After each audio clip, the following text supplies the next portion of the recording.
you a few times. Okay. Walk by you. Hi, Chief. Hi, Maria. I'm eating.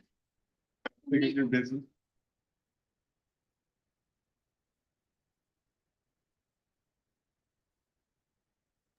Miss Mayor, we're live.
Martinson, are we ready? Yes, sir, we're live. Thank you. We are live, man.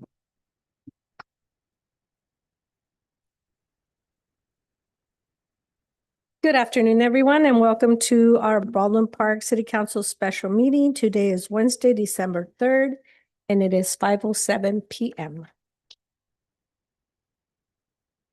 I have roll call. Absolutely, Mayor. Thank you. Mayor Avila. Here. Mayor Pro Tem Damian. I'd like to excuse Mayor Pro Tem Damian. Councilmember Ayala. Here. Councilmember Estrada. Here.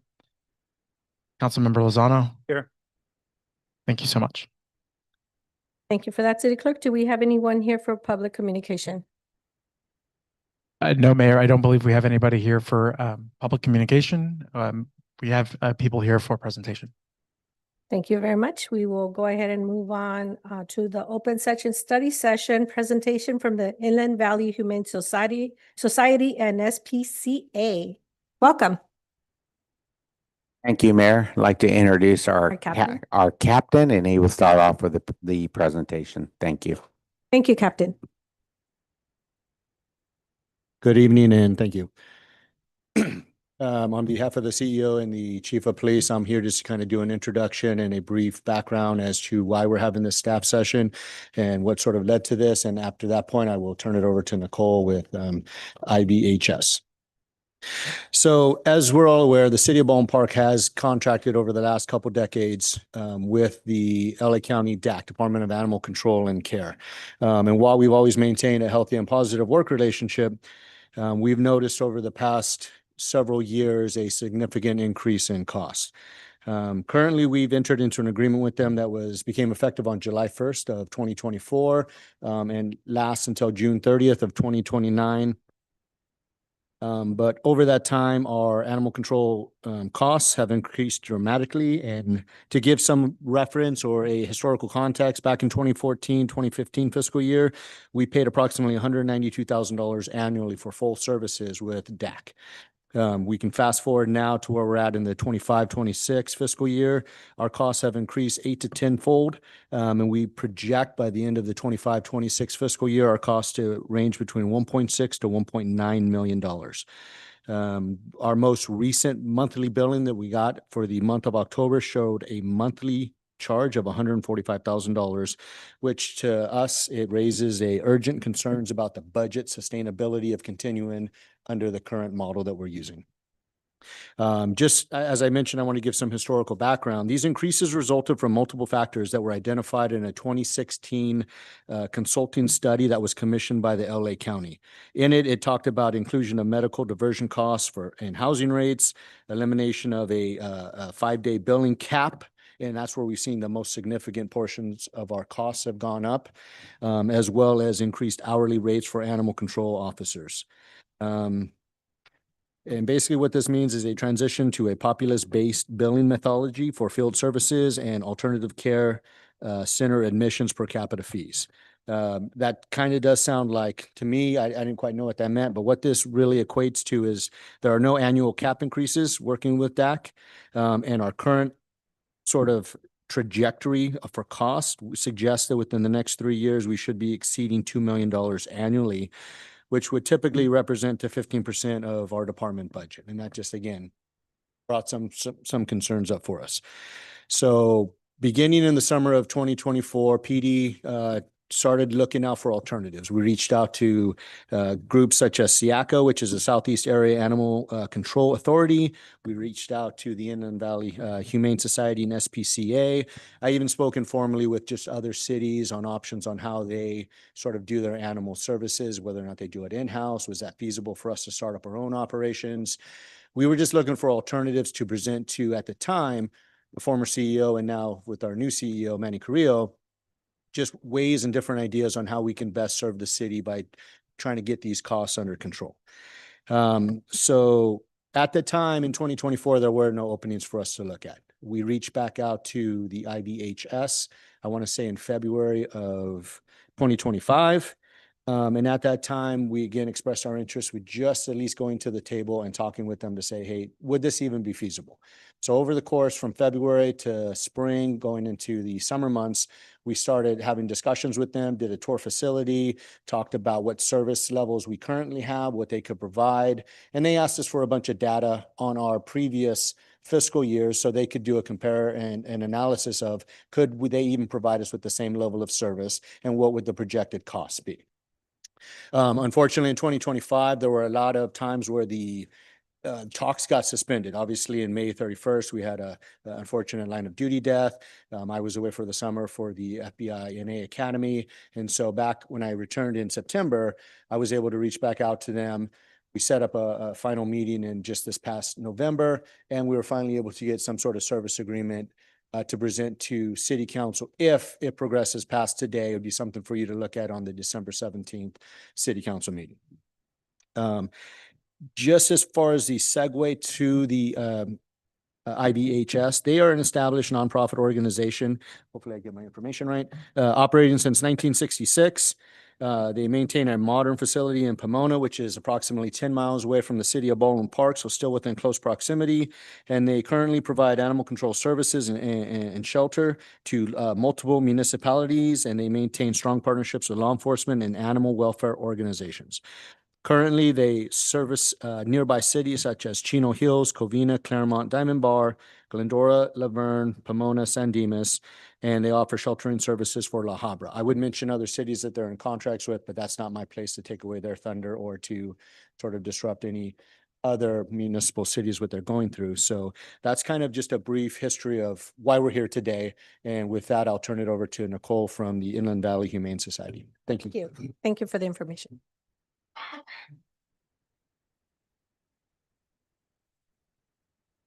Good evening, Madam Mayor, council members, staff, and community members.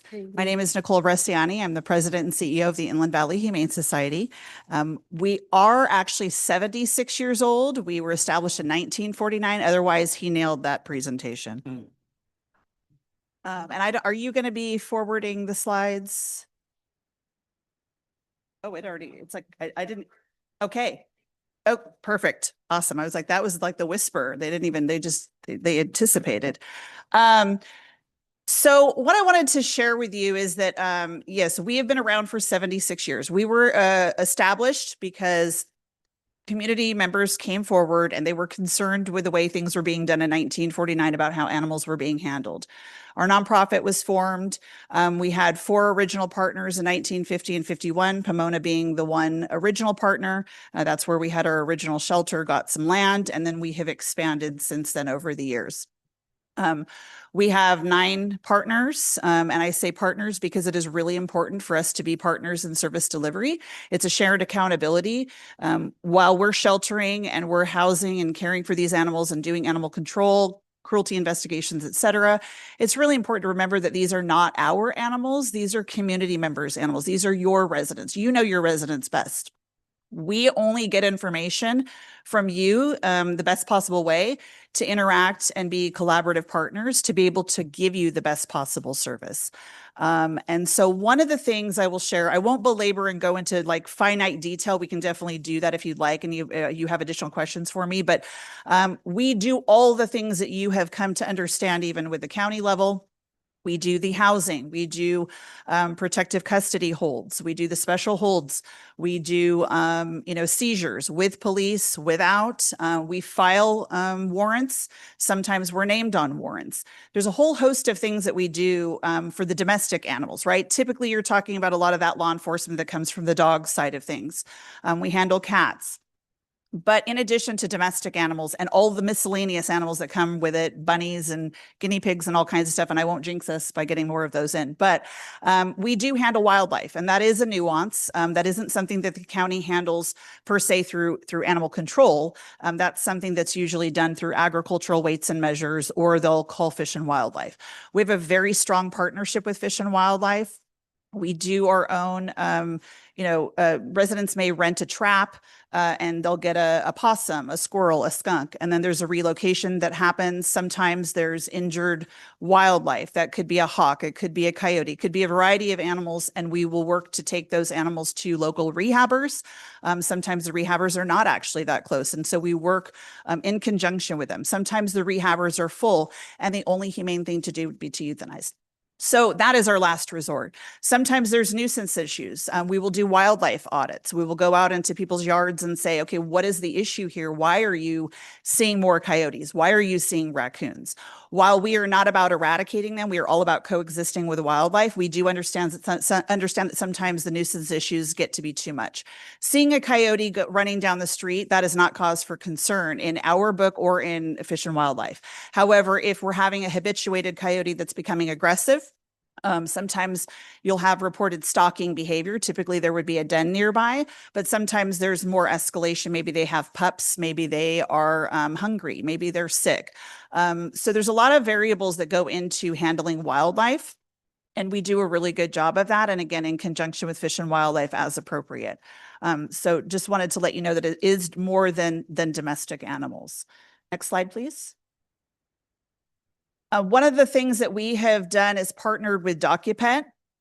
So for a long time, our organization did licensing in-house. And then we changed to a different shelter management software back during COVID. And we had heard from constituents that they really wanted to be able to access their own accounts, manage their own accounts, have some individuality and some independence. So we heard from the residents. It was becoming, harder and harder to manually handle all of those entries at our facility. And so we partnered with DocuPet, and it's been a successful partnership. And so what does that mean for your residents? Well, it doesn't mean that your residents have to call New York, which is where their headquarters are based out of. It doesn't mean that they have to mail to New York. We all have residents that are like, that's a scam. I'm not going to send my money there. I want to send my money locally. They can license over the phone with us or with DocuPet. They can license in person at our shelter, or they can license through the mail, or they can license online. When they go online, they can manage their own animals. So sometimes, there's nothing worse than sending somebody a renewal for a pet license and finding out that pet has died, right? They can go in and manage that themselves, and they can remove and say, Fluffy has since passed. We have a volunteer that actually, when we find out an animal has passed, our volunteer sends condolence cards. So that's something that she enjoys doing. It's a sad part of everybody's life, but just one little perk there that happens on the back end. So the licensing side of things, it's also a tool for rehoming. So DocuPet is really about trying to reunite people with their pets. So they have a whole platform of programs and services. You could even get a GPS tracking collar for your animal. That's an added fee. That's not something that we're selling on our end, but that's just an added bonus. There's a whole app involved with that to try to track and reunite real time. But really, it's about making sure that pet is licensed for identification. We always say, if you triple down, not double down, but triple down. If your animal is licensed, that's what it's supposed to be for rabies control. Every dog over the age of 4 months of age is supposed to have a license and a rabies certificate. Also, an ID tag. My dogs actually got out on Black Friday, literally could see them on my video, and they were doing a walkabout down to the neighbor's house, right? I have a tag, it's got my phone number. Luckily, we were able to be reunited. But if not, my dog could have ended up in the animal shelter, and then what happens? Then they're going to see if I have a current license, and then they're going to check and scan for a microchip. So that's the third thing. So we encourage all of those things, because if one fails, you have two other things. If one of the other things fails, you always have, you're really trying to secure and reunite. The shelter is not the best place for an animal. Anybody who runs an animal welfare organization with a brick and mortar shelter would tell you, the more animals you have, the more disease spreads. So really, we're trying to reunite and bring programs and services to community members to empower them to be able to reunite in the field, to stay away from a shelter environment. But if they end up in a shelter, we want to be able to take the best care possible and provide them with a safe haven, their home away from home, until they can be reunited. Next slide. So one of the things that our organization has really tried to work on is breaking down barriers, right? It's barriers for adoption. We've tried to streamline our adoption process to make that much more easy for people to access. You're not getting a home visit. You don't have to bring in your dog. We encourage people, if they have other pets, we encourage people, if they have children, to bring them in for socialization. But all these things, we tried to really reduce barriers. We even send people home when they're adopting an animal from us. We send them home with 2 weeks free post-adoption care through VCA voucher. We send them home with Royal Canin food, which is what they're being fed in the shelter, so there's no disruption. They don't have to go to a pet store immediately when they leave for an adoption. The animal is fixed. The animal is microchipped. It's got its vaccinations. It is ready to go home with an owner. One of the things that has become increasingly cost prohibitive for pet owners is veterinary care. So in 2023, we opened our brand new Alex and Elizabeth Lewitt Medical Center, which is providing affordable and low-cost veterinary care. So we have community clinic hours all during the week, and then we also have shelter care that is provided. So we have a full team of veterinarians, vet support staff that are attending to the shelter animals and also doing community clinics and low-cost spay and neuter. So that's a really important factor, because it's become increasingly expensive. And if people cannot afford to keep their pets, what are they doing? They're relinquishing them. And so we've really, again, tried to bring those resources to the community. And that's just one way where we're doing it. Next slide, please. Another access to care is the Goodmobile. So January of this year, our Goodmobile hit the road, and this is our low-cost spay and neuter mobile. We do 35 surgeries a day maximum. Usually it's somewhere between 30 and 35, depending upon dogs and cats. And we bring that to your community as a partner. So right now we're operating Tuesday through Friday. So 4 days a week, we are helping people access care. Some people have mobility issues. They can't get to our shelter. They can't get to another clinic in another city. So we have even partnered with another organization when we're doing stuff in Orange County. They provide for some free subsidy, and you would be surprised. People are willing to drive long distances to be able to get an affordable spay and neuter.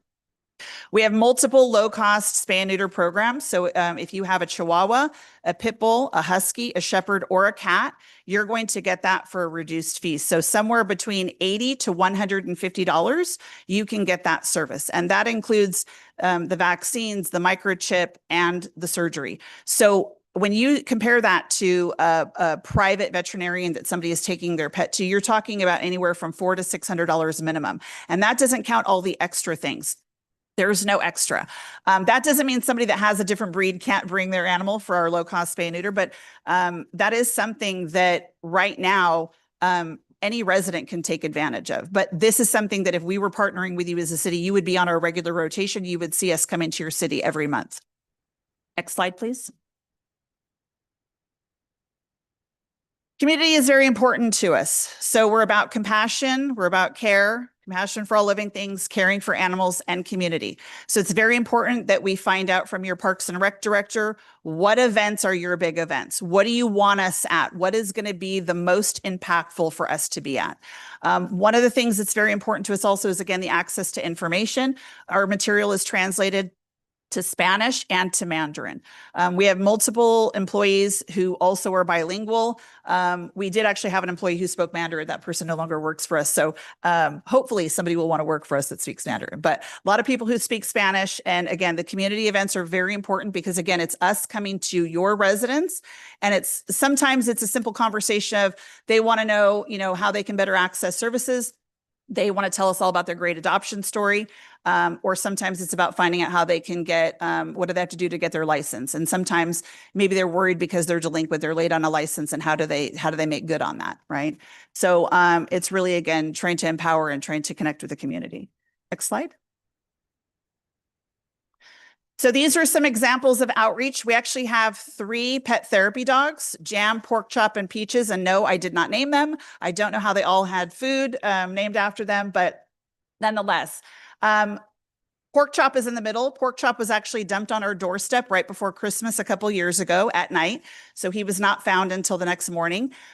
Could not walk. His entire rear end, he could only walk on his front 2 legs. So he was nursed back to health, fostered, rehabilitated. So that was a testament to our team noticing him in the morning, our veterinary staff, the unwavering commitment of them, and then the foster family, and then ultimately being adopted. And again, amazing dog. And these are some community outreach events that we have. So we have our Humane Heroes program where kids come to the shelter and do reading to the pets. It's actually quite fun to watch, especially at Halloween when they get all dressed up. And we've partnered with Ontario Rain. They'll come out and do some community events. And we do take our pet therapy dogs out to assisted living facilities, behavioral facilities, education, all community events, all kinds of things. So really enjoy having our pet therapy dogs. Next slide, please. So I mentioned earlier about breaking barriers and trying to really provide access. So for our adoptions, number one, we already have a monthly free pet adoption event. So actually next Wednesday, the 10th from 6 to 8 p.m. Our shelter is only open for adoptions. I will tell you every once in a while we get a couple of redemptions because who doesn't want to reunite somebody with their pet faster? We don't want to make them wait until the next day, but only for adoptions, and it is absolutely free. From 6 to 8 p.m. and it's December 10th, which is next week. And then we'll start with the new year ramping back up again. But one of the benefits for adopters also is that we now have partnered with Petzl. So technology being what it is, really accessible. Petzl now, when you adopt a pet from us, they're going to send you, you're going to get some welcome information, and you can actually go into the app, create an account, and have all of your pet records, everything related to your pet right there at the touch of a button. And that's co-branded with our Humane Society because we are a partner. Also, we are now providing access when you adopt from us. We have personnel from Fetch Pet that is actually in our shelter. No hard selling, I promise you. We're not selling everybody's information. But again, it's trying to protect pets because it has become so cost prohibitive. And so we want to make sure that the pets are set up for success when they leave, and so are the pet owners. Next slide. So just mentioned that we have our monthly free pet adoption, but we also used to do Clear Our Shelters. We now do Clear Our Kennels annually. We decided to get it out of the heat of July and move it to September. Not going to lie, sometimes that's not successful because September can be just as hot. But this was a very successful event, and we do free pet adoptions throughout the day. And there's lots of giveaways, and it's a really exciting calling to attention to try to clear the kennels, to try to get pets rehomed and find their forever home. Next slide. Halloween and Brew, we brought that event back this year. It's the first time we've had it back since COVID. It was wildly successful. It's a tasting event if you like to come out and support for a good cause. Wine, beer, spirits, and some food, raising money for a good cause. And we also have, that's just one example of a special event that we do for our philanthropic side, but we also have our annual dog walk. It's a family-friendly event. If you want to bring your dog out, your kids, we have all kinds of stuff going on with vendors and a walk around Benelli Park. We do that in April. And then we've had our golf tournament in the past in June. And so these are just different fundraising events that help support our organization to help do the extras for our pets. One of the things that we do is Toy Train Tuesday. If you follow us on social media, we give out toys in partnership with some donors and toy vendors that give us toys for our pets to be able to have enrichment.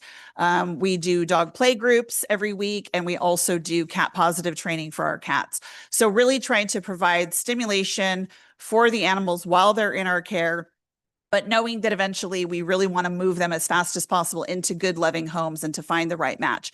We are not just trying to place animals. I promise you, we really want to talk to people. Our adoption counselors really try to do their due diligence to talk to people to try to find the right match, not just because it's a cute puppy. I fostered one last week.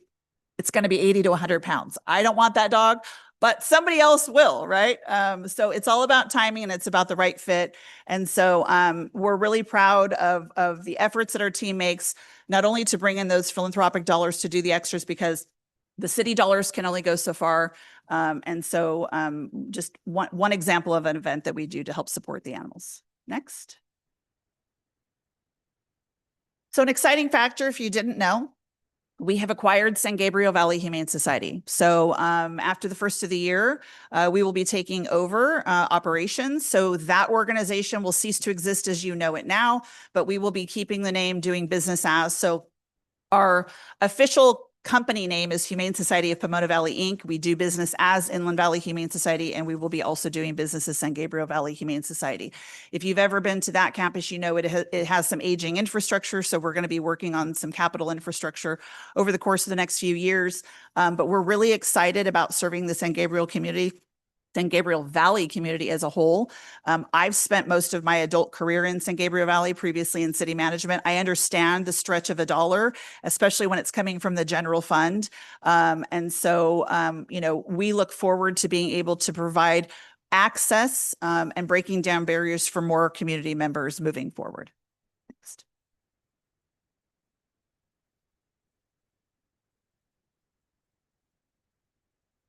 Questions?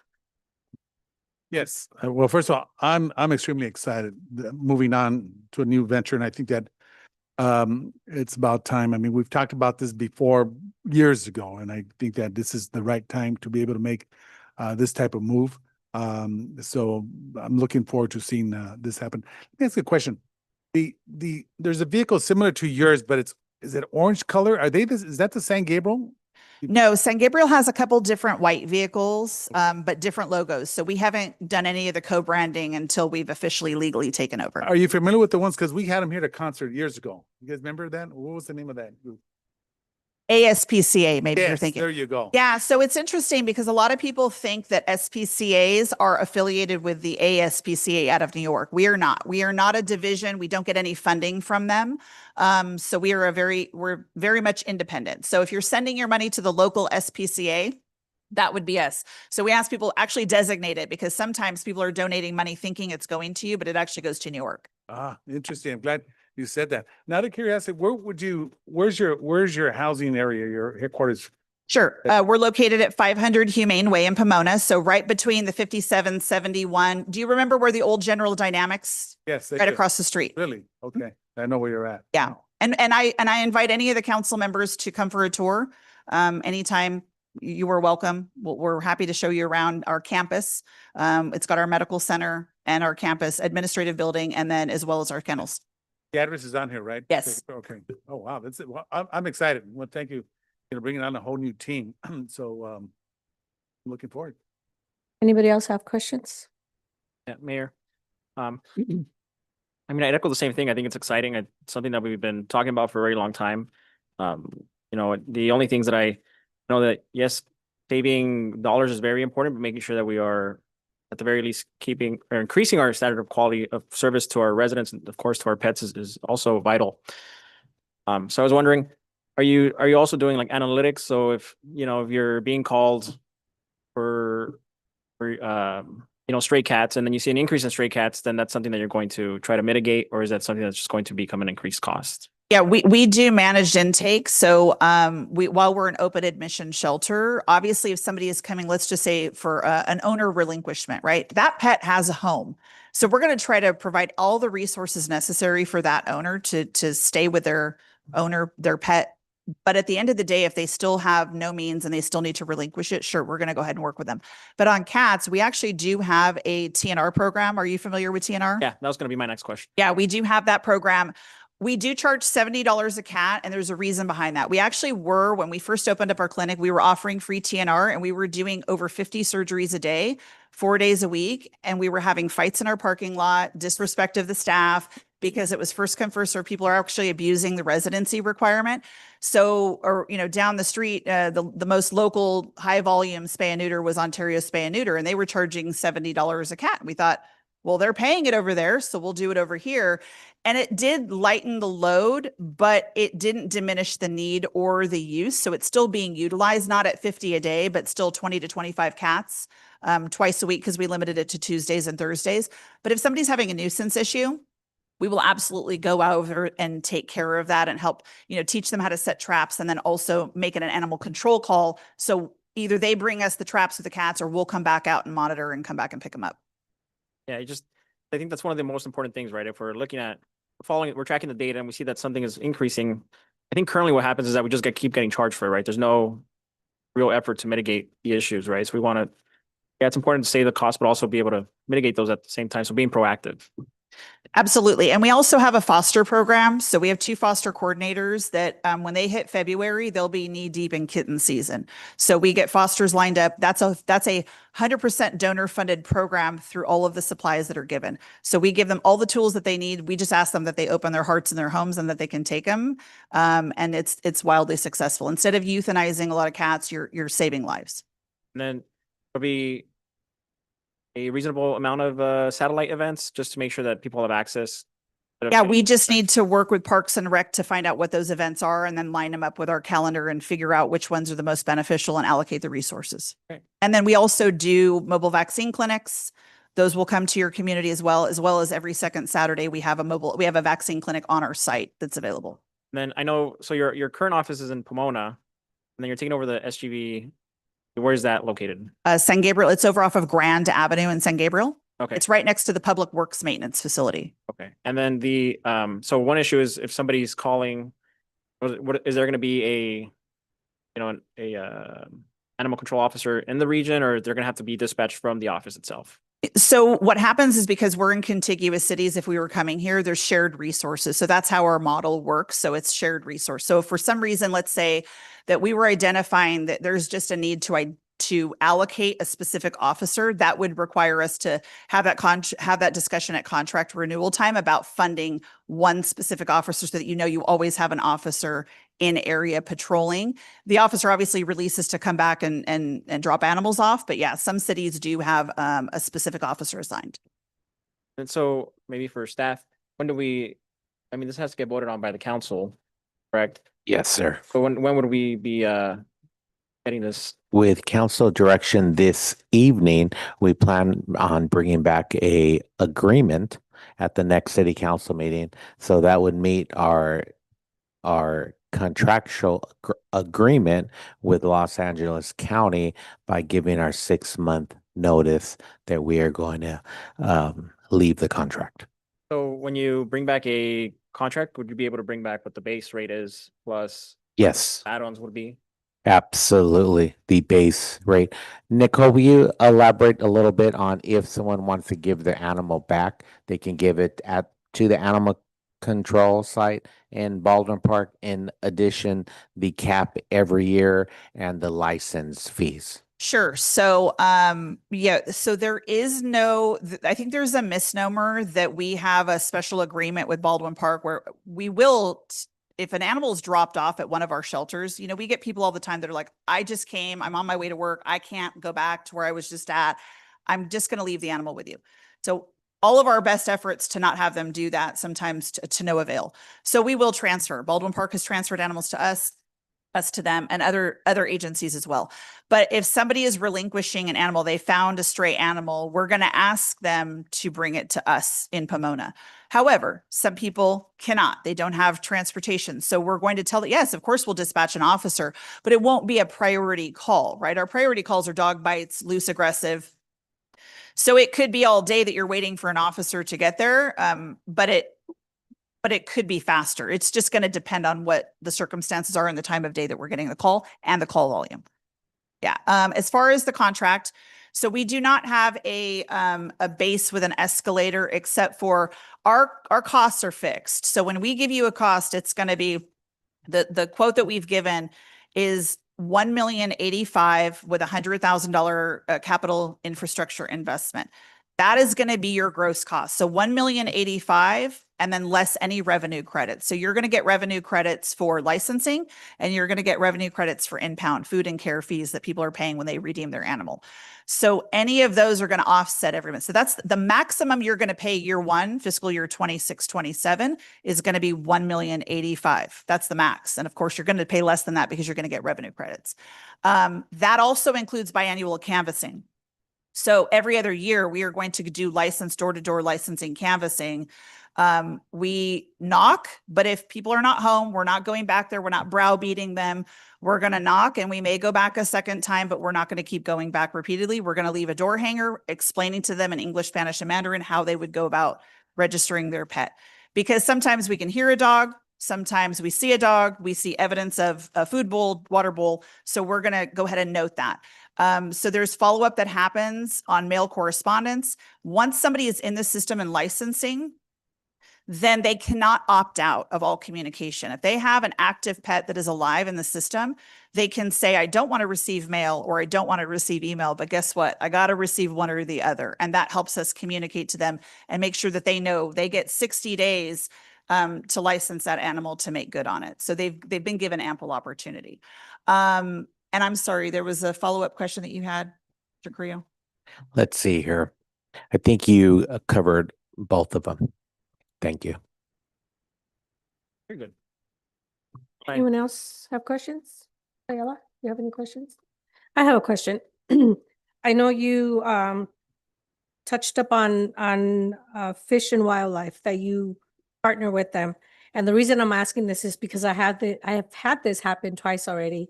Once it happened 2 years ago, and the last time it was about a month and a half ago. There was a hawk a month and a half ago that flew into my neighbor's house. So we tried calling animal control. They said they couldn't respond, that they couldn't handle it, blah, blah, blah.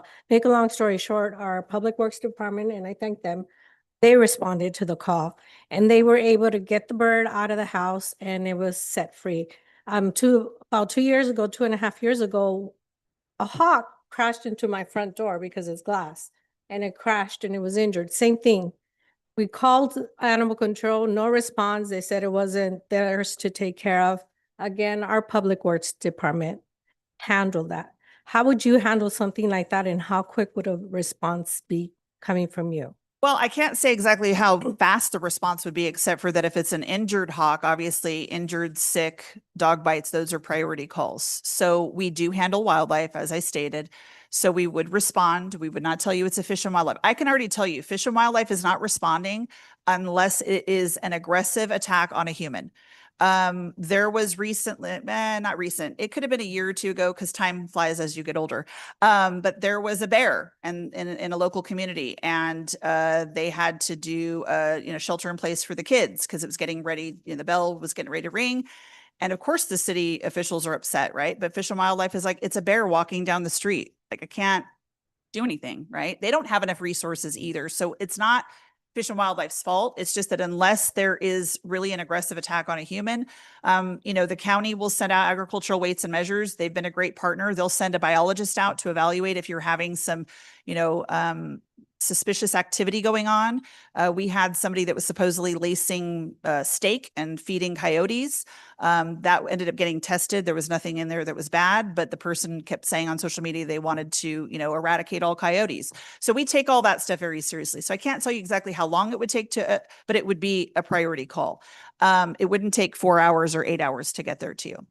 In addition, if it is inside somebody's home, that is tricky. We typically tell people we don't go in, under, or on top of a house because we're not going on a roof. We're not going below to get pests. That's not going to happen. But depending upon we have gone in somebody's backyard and grabbed something out of a pool, right? So depending upon the safety issues, we may have been able to assist in that one. But for sure, an injured hawk on the outside of your property, absolutely.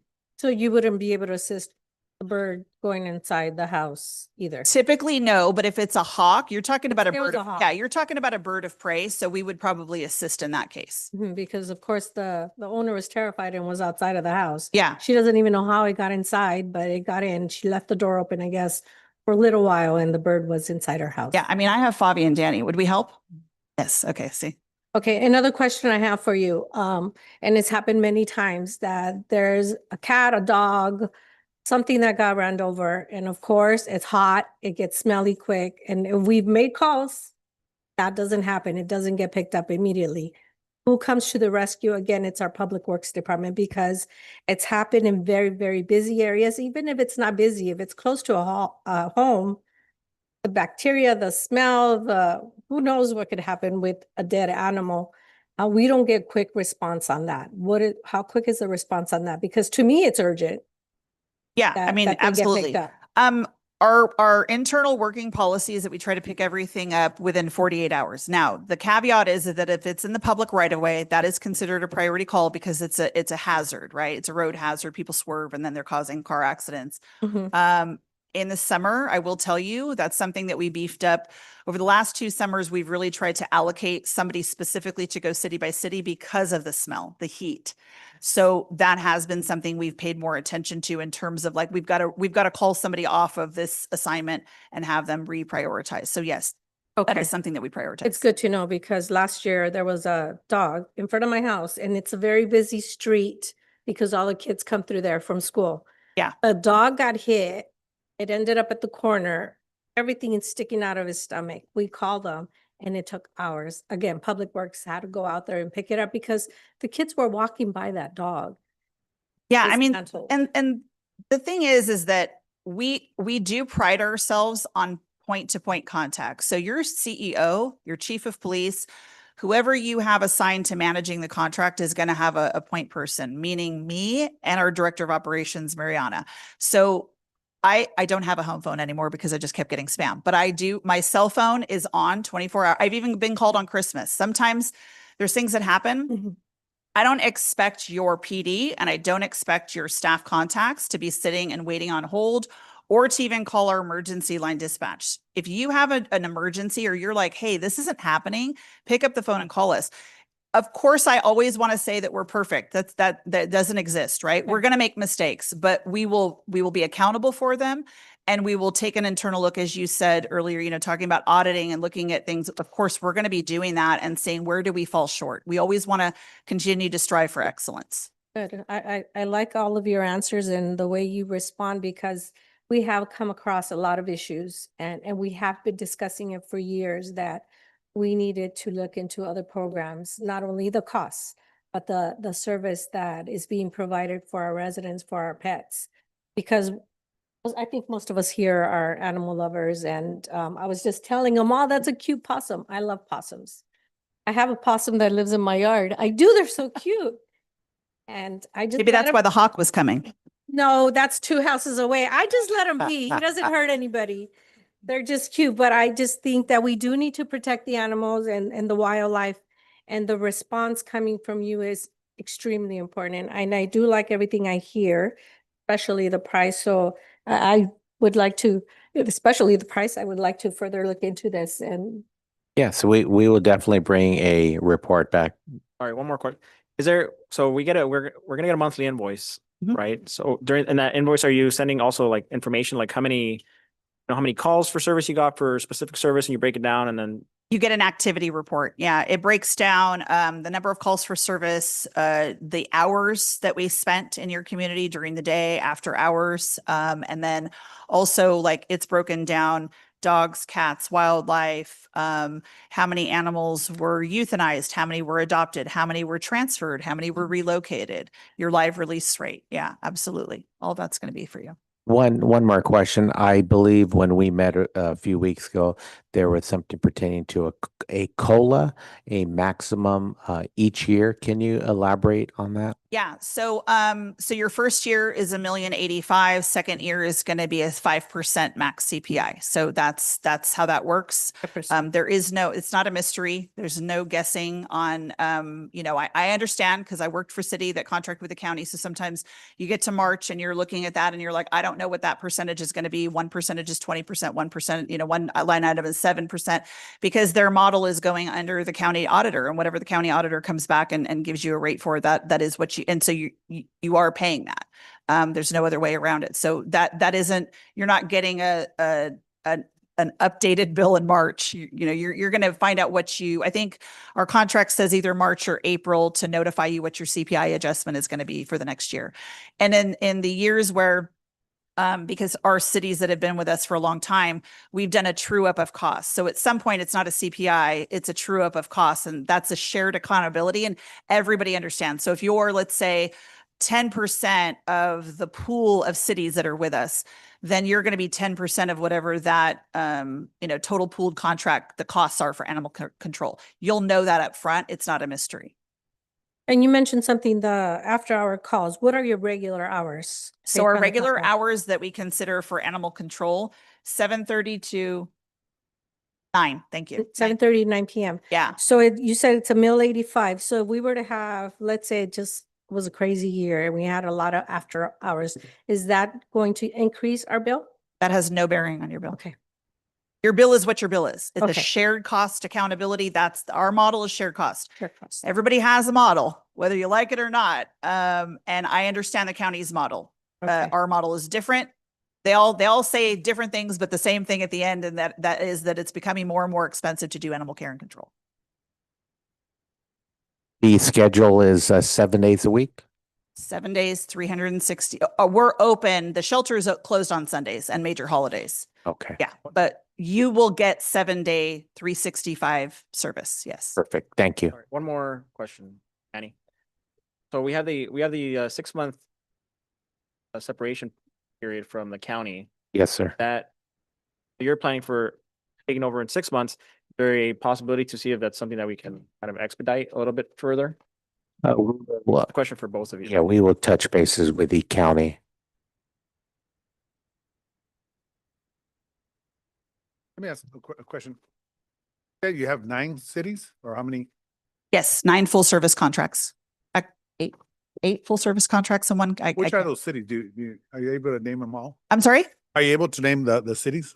Chino Hills, Claremont, Diamond Bar, San Dimas, Glendora, Covina, Pomona, Laverne, and then we have a sheltering contract with La Habra. Thank you. Appreciate it. Looking forward. Let me ask one last question. I usually drop off like the cats or dogs over here at the county. Are we able to do that? No. No? Okay. You can for a fee. I mean, Okay. to them, no. That's not something we have an agreement on. And I mean, that is a big source of time and effort, right? Good Samaritans bringing in animals over the counter. That takes quite a bit of conversation because, you know, one of the things that, in full honesty, you know, it is hard when you're a community that has a shelter in your backyard. Right. Pomona has the same problem. Rancho has the same problem. When you have a shelter in a community, everybody finds the animal on Pacific, right? Everybody finds an animal on Humane Way and Mission and Pomona. I mean, we joke about it, but the reality is there is an organic effect that happens where people are trying to do the right thing.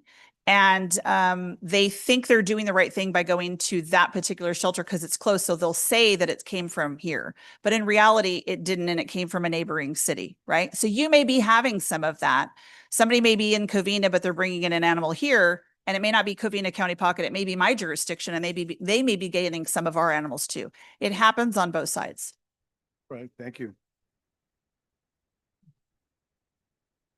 I don't think we have any more questions. Thank you for taking the time and giving us a presentation. It was very nice. Thank you for having us. Thank you.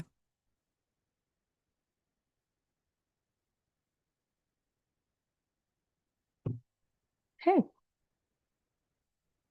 So now we are going to go into our closed session.